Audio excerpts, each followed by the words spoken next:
Ayan mga ka-viewers, si Dadong nag-aayos ng aming fireplace. Aray ko. Last year kasi, nilagyan lang nila dyan temporarily ng parang ano yun pa? Nilagay nyo dyan? Para lang hindi ganun kalamig. Kasi sumisingaw to dahil may chimney siya So yung lagyan niya ng box tapos may spray foam para siguro kahit papano maibsan na yung lamig na pumapasok. At hindi naman siya kasi nagpa-function kaya pwede ng ano lang. Box lang naman yan pag ginawa mo na. Pinatong niya lang yan para in case na pwedeng i-pull out, pwede namang hilahin lang. Tapos ito pala yun. Yung parang lug na nilalagay dun sa loob. Tapos, ayun, parang ano lang. Pang display lang nila dyan. Yan yung mga lumang klase kasi ano. Hindi na kasi nagagamit kaya. Pero mamaya, pagkatapos yan, ibabalik mo to, di ba? Unlike sa mga bagong fireplace ngayon na ano pa, no? Yung di kuryente. Tapos yan kasi di gas, di ba? Yung ngayon, mga di kuryente yan, di ba, no? Yung may klase. Yung parang akala mo may artificial na apoy siyang pag makikita mo sa yung ganton niya. Ito pala, yung luma, di gas. So, ayan. Hindi naman na namin ginagamit to. Kasi, hindi na siya nagfa-function. Kaya, ganyan na lang. Pang display na lang siya. Maganda din naman tingnan na may ganyan no? Ana? May sinasabi ka? Hanggat wala silang Lagot ka. Hanggat wala daw si landlord, sisirain daw niya yung bahay ni landlord. Takot mo lang manira ng bahay. Bahay ng may bahay, ano. Sinisira. Ito yung naninira na after niyang gawin, maayos yung kinalabasan. Ayun pala, ayan no. Nilagyan niya ng dingding. So, sakto yun sa sukat ng ano na yan pa, yung pinulaot mo dyan. Yung lag. So, ano yan? Ah, may ano din siya, parang may bubong din. lagyan ko ng bubong dito. Ah, okay, parang box talaga siya, ano? Mga dumi kasi ng Yung galing dun sa chimney. Oo, may mga dumi-dumi ng parang sapot na gagamba, mga dahon-dahon. ano nga to, yung Minsan lumulusot dyan. Kaya dapat may takip. galing sa pine tree. Ay, pine cone. Hindi, yung mga dahon niya. Ah, dahon mismo. Dukot. Wala na yan. Huwag mo nang guluhin yan.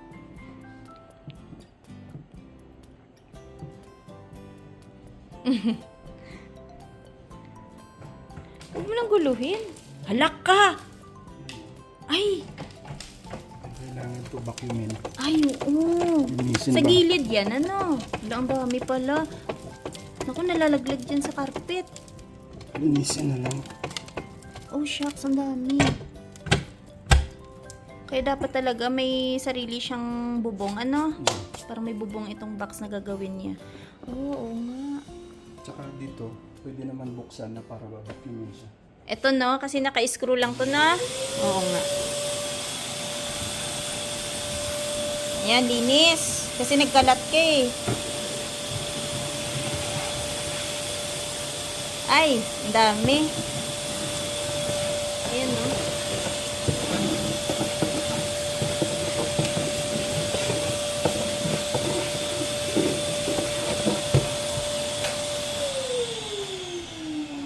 Tapon muna. So, habang wala pa yung winter, dapat maayos niya na yan. Kasi iba yung init dito. Ay, iba yung lamig dito kaysa dun sa basement. Ngayon sa basement, napaka-warm na. Dahil nga insulated na talaga siya pa, no? Maganda na yung ano dun. Yung feeling mo dun, warm na warm ka dun. Pero dito, itong area na to, medyo malamig siya. Lalo na sa gabi, sa tsaka sa umaga. Ayun pala, yung mga ano pala dito, yung mga retirees tsaka yung mga seniors dito, pagka gantong panahon na malapit na yung winter, mga nakaplano na pala yan sila para pumunta sa mga ibang lugar, ibang bansa na medyo ma-warm yung panahon. Kagaya yung dati, di ba papa yung landlord nyo? Yung dating lang landlord nung yung una naming bahay. Ganun yung ginagawa. Bago mag-winter, nandun na yan sila sa US. Sa Arizona. Sa Arizona sila. Kasi nga, parang tumatakas sila sa lamig. Tapos, after ng winter, balik naman sila dito. Ganun pala yung ginagawa ng mga senior dito. Tsaka yung mga ibang mga retirees na may pera. Na yung nakakapunta sila sa ibang bahay nila. Tapos, yung iba naman siguro, nagbabakasyon sa Pinas. Yung mga Pinoy naman na mga ano din, retirees din. Sa Pinas sila nagpapalipas ng winter. Tapos, pagbalik nila dito, syempre, tapos na yung winter. So, alam na natin, Dadong, anong gagawin natin baling araw. Kung may pera pa. Kung may pera. Kung may pera, paano ba makabalik? Paano ka makaano ka mo? Paano ka makabakasyon ng every 6 months? Yung paano, diba? Oo nga. Yung sabi nga ng iba, sabi nila magandang ano, maganda yung sa ibang bansa ka daw. Dali lang. Excuse me ako. Excuse muna siya. So, ayun pa, may nabasa pa ako na comment na bakit daw ba nagsisiksikan kayo dyan sa Canada? Eh, marami naman daw ibang bansa, kagaya ng Australia, New Zealand, Poland, na, ayun, mga mas madali pa daw mag-apply doon. Bakit nga ba? Kasi syempre yung iba, si Denise sumasayaw. Pag kinuha na ka ng video mamaya, tumakbo yan. Tatakbo yan. Kasi nga, syempre, pag dito kasi sa Canada, parang ang iniisip talaga ng mga nag-a-applyan dito is, balang araw makuha mo yung pamilya mo. Sa Australia, hindi ko lang din sure kung ganun kadali yung pagkuha ng residency. Dadong, sabi nga nung iba, bakit daw nagsisiksikan dito sa Canada? Meron naman daw Australia, New Zealand, Poland, tsaka ibang mga part ng Asia. Maganda din daw sa Asia. Meron nga doon yung isa, sabi, sa ano daw siya, sa Hong Kong daw siya, tapos parang ano daw sila, alam mo yung mas mura pa daw doon kaysa daw yung pamumuhay dito sa Canada. Tapos sabi niya, ang bilis pa daw maka-uwi ng Pinas. Kasi yung iba kasi yung ina-after kasi yung mga... Yung pag-stay dito, nakasama yung pamilya, ano? Yes, yung residency. Ayun nga. Kasi sa iba nga, di ba, yung... Pahirapan nga kasi din sa ibang bansa makakuha ng residency. Yun nga, yung rason ng iba. Pero yun nga din, dahil sa dami na rin ng taong pumasok dito sa Canada, naging strict na, pahirapan na din yung pag-apply ng trabaho, lalo na sa pagkuha ng residency. Dahil nga nagka-problema sa housing, tsaka sabi nila nga yung dumami ng husto yung population dito, kaya yung affordability masyado nang mataas. Cost of living, lahat, bilihin, ayan. Yung isang pinsan ko dun sa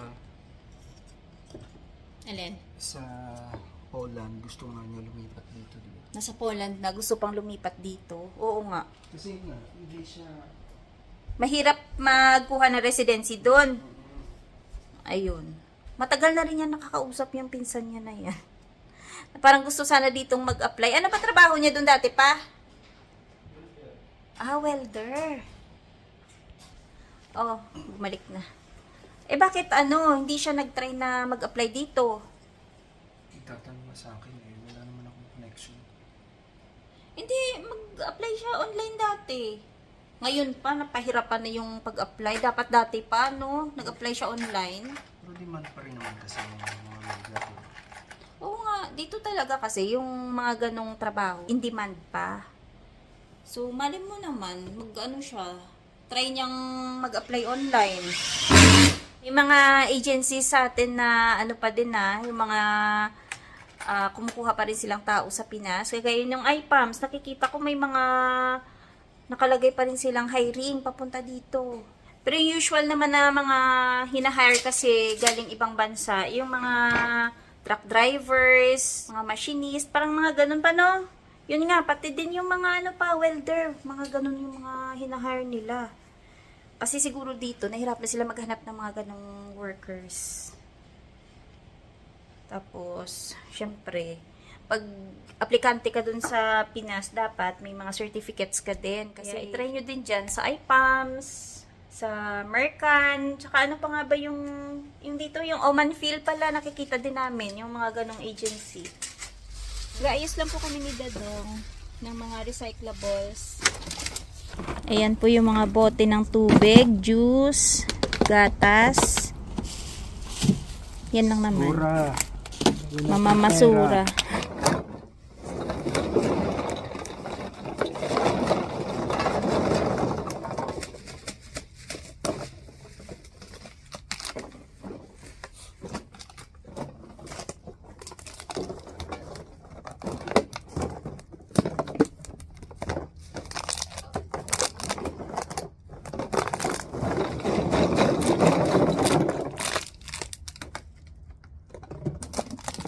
Ito halos wala na rin.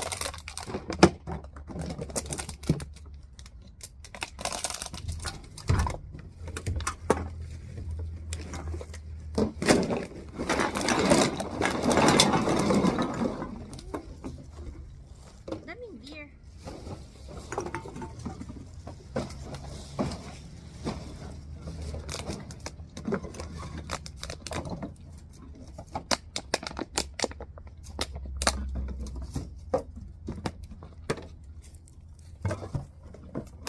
So, yan po yung naipon namin. 4 na bag. Ito na yung medyo malaki, oh. Kung punong-puno siya, mga 3 black bag. Para dito, ma-empty na rin yan kasi dyan namin yung pansamantala nilalagay. Kasi, para pagdating ng winter, panibagong ipon na naman. Para mabawasan din yung halat namin dyan sa garahe. So, bukas namin to ihahatid sa sarakan para mahawan na rin dyan yung nasa loob ng garahe. Kasi pagka nakatambak to, diba? Baka bahayan ka ng, alam mo na, mga bababae.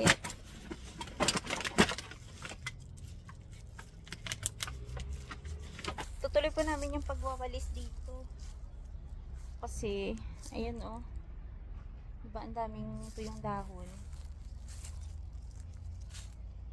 Hindi pa namin alam kung mga ilang sako itong maiipon namin. Kasi pag naipon to, medyo madami-dami din.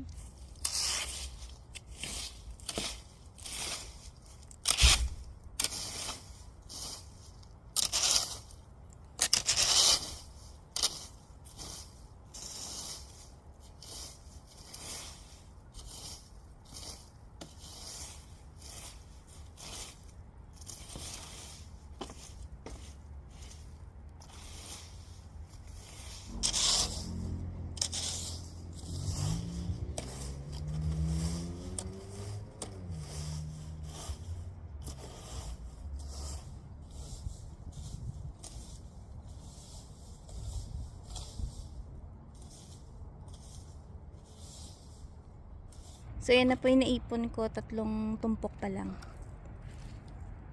Ayan. Diba mas okay tingnan na nawalisan siya, no? Na rake pala. Ayan, gamit ko yung rake. Tapos, dito naman, ayan. Yung dahon naman to ng, ito din, yung puno dito, tsaka kanya ng apple.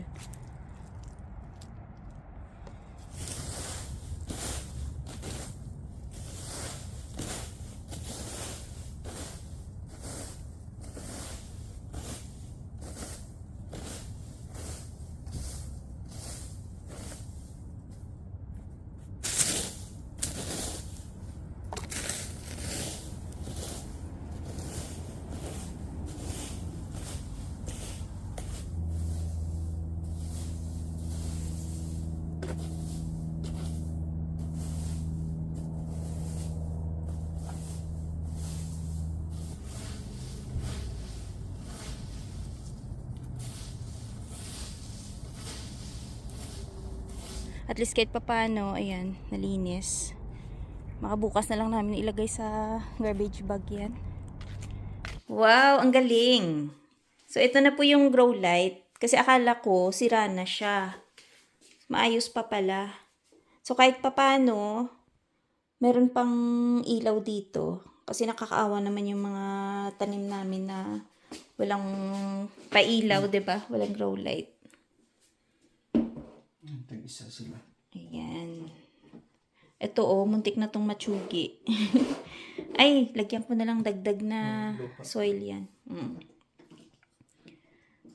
Kahit papano, 'di ba? Meron silang supply ng artificial na araw. Kasi yung iba na andun, Kaso lang, yung sikat ng araw dyan, sa hapon na. So, minsan, pag hapon, wala namang araw, ayusin mo na lang pa. Tapos yung dito sa side namin, ayan, at least dito, sa umaga, kasi nagkaroon ng sikat So, medyo okay yung tubo. Naman to. Oo nga Hindi, mga once a week lang yan pa yung dilig ko. Malaki. Ayan. Lumalaki na siya, no? O, diba? Dito na yung mga halaman namin. Kahit paano, diba, pagbaba mo dito, may mga makikita kang green. Kasi sa labas, wala na mga dahon yung mga puno. Okay din, no? Paano? Yung pagbaba dito, may ganyan. Yung mga box. Tatapon pa namin yan. Tapos, papa yung frame dito sa wall, hindi mo pa rin nailagay. Dapat papa, lagay natin dito yung carpet. Para ma-less yung lamig. Tingin mo. Kasi parang malamig dito. Yung carpet namin na nandun sa garahe, pwede siguro ilagay dito.